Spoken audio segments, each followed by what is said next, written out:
जय हिंद बच्चों। मैं अजय कुमार वाराणसी उत्तर प्रदेश से आपके अपने चैनल नौ शिक्षण पे स्वागत करता हूं। बच्चों 21 दिसंबर आपकी श्रेष्ठा की परीक्षा है और एडमिट कार्ड आ चुका है। उसका लिंक मैंने बता दिया है और उसका वीडियो भी बनाकर दिखा दिया है और साथ ही साथ OMR कैसे भरेंगे इसकी भी जानकारी दे दी है। तो class 9th as well as 11th के बच्चे जो भी तैयारी कर रहे हैं आप उसको देख सकते हैं श्रेष्ठा 2026 की प्लेलिस्ट से। कई बच्चे इसको ढूंढ नहीं पा रहे हैं तो कुछ नहीं करना बच्चों, आपको अपना जो यूट्यूब चैनल है उस पर यूट्यूब है जो आपका, उस पर नौ शिक्षण लिखते हुए आपको श्रेष्ठा प्लेलिस्ट लिख देना है। ठीक है, श्रेष्ठा प्लेलिस्ट। ठीक है, तो आपके सामने विभिन्न प्लेलिस्ट आ जाएगी और जो बच्चे बेहतर तैयारी करना चाहते हैं 2022 से वीडियोस ढेर सारे बने हुए हैं। 23 के अलग हैं, 24 के अलग हैं, 25 के अलग हैं, 2025 के। उन वीडियोस को जाकर देखिए। वैसे ही प्रश्न आने वाले हैं, काउंसलिंग की प्रक्रिया भी पूरी बताई गई है और काफ़ी कुछ बच्चों बताए गए। तो लास्ट ईयर भी जैसे समस्त भारत श्रेष्ठा परिवार संघ ने टॉप 100 आने वाले बच्चों को जो रैंक आती है 9th और 11th वालों को मेडल्स और ट्रॉफीज दिए थे, इस बार भी बच्चों हम लोग देने जा रहे हैं। तो आप जरूर से जरूर व्हाट्सएप ग्रुप और चैनल जरूर ज्वाइन कीजिए ताकि जब रिजल्ट आ जाए इसके बाद भी काफ़ी समस्याओं का सामना करना पड़ता है। लास्ट ईयर भी काफ़ी हमने समाधान किया समाज कल्याण विभाग के साथ मिलकर आपकी समस्याओं का। तो आप बने रहें बच्चों और वीडियोस लगातार जो भी अपडेट आ रही है उसको जरूर देखें।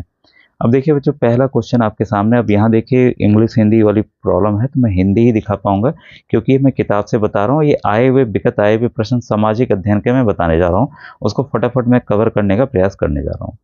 पहला क्वेश्चन आपके सामने है, समानता की पहचान के लिए भारत के संविधान में से निम्न में से कुछ प्रावधान दिए गए हैं, निम्न में से कौन सा प्रावधान नहीं है। बच्चों अगर मुझे वीडियो लंबा करना होता है या कुछ और है, जैसा आप जानते हैं कोई भी ऐड मेरे पर आप नहीं देखते हैं। ठीक है, मेरे चैनल मोनेटाइज मैंने नहीं किया है, 85,000 सब्सक्राइबर्स हैं आज की डेट में। ठीक है, मैं केवल यहाँ आंसर्स आपको बताऊंगा। पार्क बाजार आदि केवल पुरुषों की पहुंच में थे, ये इसका ऑप्शन है बच्चों। ठीक है, भारत सरकार द्वारा कौन से वर्ष में दिव्यांगजन अधिकार अधिनियम अधिनियमित किया गया था। ठीक है, अधिनियमित किया गया था मतलब साइन हुआ था। ये है बच्चों 2016 में। तो ये इंपॉर्टेंट क्वेश्चन है, जीके के भी उससे ये इंपॉर्टेंट काफी क्वेश्चन है। ठीक है, निम्नलिखित में किन राज्यों का गुवाहाटी में एक ही सामूहिक उच्च न्यायालय। अब देखिए ये जो क्वेश्चन है ना, 9th और 11th दोनों में काम करें क्योंकि जीके में भी इस तरह के क्वेश्चन आ जा रहे हैं। ठीक है, तो थर्ड का जो सही आंसर है बच्चों है ऑप्शन नंबर 3 ABD। ठीक है, ABD। ओके, फिर ये इसमें है देखिए कुछ क्वेश्चन मैंने बताए हुए हैं, अभी हम तेजी से इसलिए कवर कर रहे हैं। यदि एक 12 वर्ष से बच्चा किसी फैक्ट्री में काम कर रहा है तो ऐसी स्थिति में यहाँ कौन से मौलिक अधिकार का उल्लंघन किया जा रहा है। तो यहाँ पर बच्चों शोषण के विरुद्ध अधिकार, मैं ये बताना चाहूंगा आप ऑप्शन सभी पढ़िएगा। ठीक है, और फिर आगे वीडियो को पॉज कर लीजिएगा, रोक लीजिएगा, फिर आगे बढ़िएगा क्योंकि बाकी ऑप्शंस भी देखना बच्चों जरूरी है।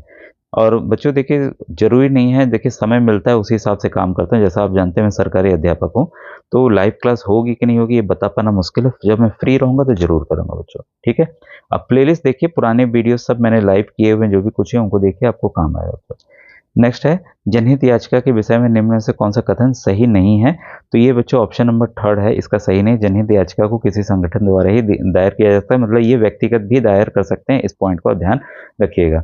6 क्वेश्चन है, भारत की संसद में राष्ट्रपति राज्यसभा और लोकसभा होते हैं, एकदम सही है ये कथन। तो सरकार के विभिन्न कार्यों जैसे स्वास्थ्य, शिक्षा, वित्त, आंतरिक मामला आदि कारोबार देखने के राष्ट्रपति द्वारा मंत्रियों का चयन किया जाता है, ये भी सही है।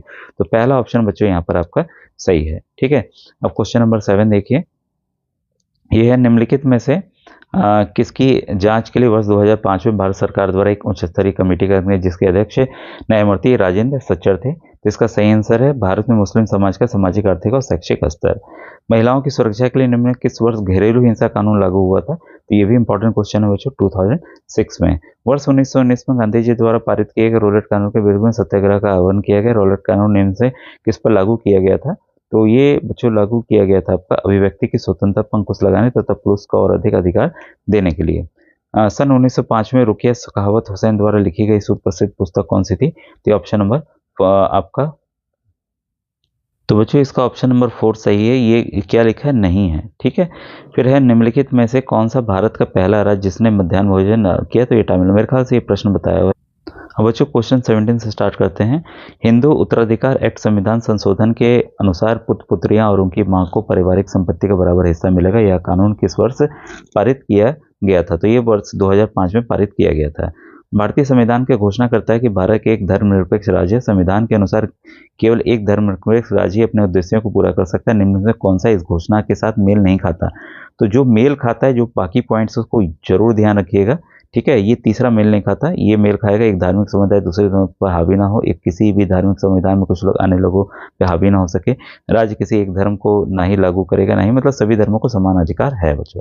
ठीक है, आदिवासी शब्द का मूल मतलब क्या है? तो ये है बच्चों मूल निवासी है। निम्न में कौन सा भारतीय विधायिका का भाग नहीं है? तो बच्चों ये राज्यपाल नहीं है, बाकी तीनों आपको पता है। ठीक है, संसद के 3 अंग भी होते हैं। समानता का अधिकार प्रतिबंधित करता है, तो ये छुआछूत को प्रतिबंधित करता है। अनुच्छेद 17 में, आर्टिकल 17 में, इसको भी नोट कर लीजिएगा। निम्न में कौन सा सरकार का अंग नहीं है? तो सरकार का अंग देखिए विधायिका है, कार्यपालिका, ये न्यायपालिका, ये तीनों ही होते हैं। प्रस्तावना तो भाई कॉन्स्टिट्यूशन का प्रिएम्बल है जो कि स्टार्टिंग में दिया हुआ है।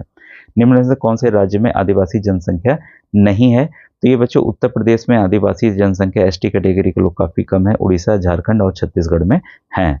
आरोपी की ओर से अदालत में कौन केस प्रस्तुत करता है? आरोपी की ओर से, तो ये बचाव पक्ष के वकील करते हैं, ध्यान रखिएगा। भारतीय संविधान के प्रावधानों के अनुसार संसद की 2 बैठकों के मध्य अंतराल नहीं होना चाहिए। मतलब जो संसद में बैठकें होती हैं, राज्यपाल, ये राज्यसभा और लोकसभा में, तो उसमें कितने महीने का गैप नहीं होना चाहिए? 6 महीने के अंदर ही हो जाना चाहिए। इंपॉर्टेंट, इसको भी ध्यान रखिएगा। वे सभी लोग जिनको एक निश्चित आयु प्राप्त करने के बाद मतदान का अधिकार बना दिया, भेदभाव के प्रदान किया जाता है, क्या कहलाता है? तो ये 26 का ऑप्शन नंबर थी। सार्वभौमिक वयस्क मत का मतलब 18 वर्ष के ऊपर के सभी आयु के लोग वोट कर सकते हैं। इसमें जाति धर्म का कोई भी वो नहीं है। ठीक है, 27 है आपका। प्रधानमंत्री लोकसभा में सत्ताधारी दल का मुखिया, तो ये तो भाई सही बात है, मोदी जी हमारे हैं। भारत की लोकसभा में 540 निर्वाचित सदस्य होते हैं। ये बच्चों दूसरा ऑप्शन यहाँ पर ये गलत है, इसको ध्यान रखिएगा। कुल इसको नोट कर लीजिएगा, कुल 543 जो निर्वाचित सदस्य होते हैं जो कि जनता द्वारा चुने जाते हैं। ठीक है, इसमें राज्यों से, जो राज्य हैं, जितने 28 राज्य हैं, उनसे 530 सीट होती है और 13 सीट जो है केंद्र शासित प्रदेशों से है।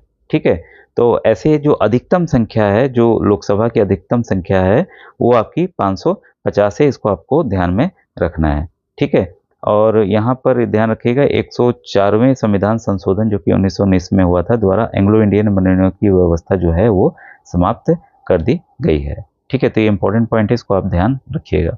तो आंसर आप समझे गए होंगे। कथन 1 सही है, कथन 2 जो है वो गलत है। संविधान के अनुसार सरकार के 3 अंगों को, देखिए ये सवाल बदल के कितनी बार कैसे कैसे आया है आपके सामने है। ठीक है, ये ऑप्शन ACD, न्यायपालिका, कार्यपालिका, विधायिका, पहले मैं बता चुका हूँ। देखिए सवाल कैसे बदल के आ रहा है। जमीन की बिक्री, चीजों की खरीदारी, किराया, तलाक आदि संबंधित विवाद किस कानून की श्रेणी में आते हैं? तो ये बच्चों दीवानी कानून में आते हैं, इसको आप ध्यान में रखेंगे। अलग क्वेश्चन है। जन सुविधाएं लोगों तक पहुंचाने की जिम्मेदारी किसकी होती है? भाई किसकी होगी? ये होगी सरकार की। ठीक है, फिर है जीवन की सुरक्षा और व्यक्तिगत स्वतंत्रता का अधिकार संविधान के किस अनुच्छेद में है? देखिए जो हमारे ये मौलिक अधिकार हैं उनको आपको ध्यान रखना होगा और उससे सवाल बच्चों बनेंगे। इसका एक अलग वीडियो में बना दूंगा जल्दी। ठीक है, अनुच्छेद 21 के अंतर्गत ये आता है जीवन की सुरक्षा और व्यक्तिगत स्वतंत्रता। ठीक है, निम्नलिखित में किस एकमात्र संघ शासित क्षेत्र का अपना अलग उच्च न्यायालय है? तो उच्च न्यायालय जो अलग है वो दिल्ली का है बच्चों। ठीक है, एक लोकतांत्रिक सरकार के अधीन स्वतंत्र लोगों के लिए निम्न से कौन सा पद सही रहेगा? ठीक है, तो ये समाजवादी, धर्मनिरपेक्ष और क्या है, गणराज्य। हाँ, तो ये गणराज्य बच्चों सही है। ठीक है, ये इसको समझ लीजिए, इंपॉर्टेंट है, फिर से पढ़ रहा हूँ। एक लोकतांत्रिक सरकार के अधीन स्वतंत्र लोगों के लिए निम्न में से जो गणराज्य पद है वो सही है। ठीक है, लोग चुन के आते हैं। फिर इसके बाद है क्वेश्चन 34। आजकल कोई सरकार अपने को तब तक लोकतांत्रिक नहीं कह सकती जब तक कि वह सार्वभौमिक वयस्क मताधिकार, मतलब सभी को मत का अधिकार है, को स्वीकृति नहीं करती। ठीक है, ये क्लियर है, तो आपने पढ़ लिया होगा। इसके बाद संविधान के अनुसार निम्न से कौन सा अनुच्छेद भारत को एक धर्मनिरपेक्ष राज्य सुनिश्चित करता है? तो इसका सही आंसर है बच्चों आपका 35 का ऑप्शन नंबर 2 है। कोई एक धार्मिक समुदाय किसी दूसरे पे हावी नहीं होता है, राज्य किसी धर्म विशेष को लागू नहीं कर सकता। ये दोनों पॉइंट बच्चों इंपॉर्टेंट है। ठीक है, इसके बाद है, देखिए ये सवाल आया था ना धर्म वाला, आपने ऊपर देखा होगा 2022 का, इसी को रिपीट करके 2025 में दूसरे तरीके से पूछा गया, 23 में। एक किराएदार जिसे घर से जबरदस्ती निकाल दिया जाता है अपने मकान मालिक के खिलाफ अदालत में केस दर्ज कर सकता है। तो ये क्या है, एक नागरिक कानून के तहत वो कर सकता है। जन सुविधाएं इतनी महत्वपूर्ण है कि लोगों तक इसे पहुंचाने की जिम्मेदारी किसी को जरूर लेनी चाहिए। यह यहाँ किसी का क्या अर्थ है भाई, किसका, किसी का किसका अर्थ है, ठीक है, ये सरकार का है कि भाई बिजली, पानी, सड़क सब तो पहुंचे, ठीक है। अब देखिए क्वेश्चन 38, ये लंबे क्वेश्चन होते हैं, बच्चे घबरा जाते हैं, जबकि अगर आराम से पढ़ेंगे तो एकदम आराम से हो जाएगा। अब देखिए ध्यान से पढ़िए, 2022 का क्वेश्चन है, 25 में बदल के आ सकता है। जन सुविधाओं की महत्वपूर्ण विशेषता यह है कि एक बार इन्हें उपलब्ध कराने पर इसके लाभ को बहुत सारे लोगों तक साझा किया। हाँ भाई सही बात है, रोड बन गई, बिजली आ गई, सबके लिए हो रहा है, ठीक है। एक ट्रांसफर लग गया पूरे गांव में तो पूरे गांव को बिजली मिलेगी। सरकार निजी कंपनियों को कुछ जन सुविधाएं उपलब्ध कराने को कह सकते हैं, जैसे सड़क बनाने का ठेका निजी ठेकेदारों को। हालांकि सरकार ने इस पर बारीक नजर रखनी चाहिए, सुनिश्चित करनी चाहिए कि हाँ, ये भी ऑप्शन बच्चों सही है, तो इसका पहला ऑप्शन सही होगा। फिर है, भारत का प्रथम नागरिक कौन कहलाता है? भाई हमारे जो फर्स्ट सिटीजन है भारत के राष्ट्रपति हैं, यानी कि प्रेसिडेंट ऑफ इंडिया, ठीक है। किसी अंग्रेजी कानून के मुताबिक अगर कोई भी व्यक्ति ब्रिटिश सरकार का विरोध या आलोचना करता है तो उसे मुकदमा चलाए बिना ही गिरफ्तार किया जा। तो ये भाई कौन सा क्वेश्चन है आपका, है यह है राजद्रोह अधिनियम 1870। ये भी बच्चों काफी इंपॉर्टेंट है, इसको नोट डाउन कीजिएगा। ये देखिए जो 22 वाले हैं ना और इंपॉर्टेंट हो जाते हैं रिपीट होने के लिए, ठीक है। अब यहाँ पर देखिए 1878 में आर्म्स एक्ट पारित किया गया था, जिसके जरिए भारतीयों को अपने पास हथियार रखने का अधिकार छीन लिया गया। एकदम सही है, ठीक है। 1878 आर्म्स एक्ट आया था, इसको ध्यान रखिएगा, ठीक है। फिर सरकार के खिलाफ बोलने वालों को शांत कराने के उद्देश्य से वर्णकुल प्रेस एक्ट लागू किया, तो एकदम सही है, ठीक है। दोनों के दोनों कथन जो है बच्चों यहाँ पर सही हैं, ठीक है। फिर 42 है, भारत में ब्रिटिश राज्य के अधीन प्रेसिडेंसी नगरों की पहचान कीजिए। भाई कहाँ कहाँ प्रेसिडेंसी थी?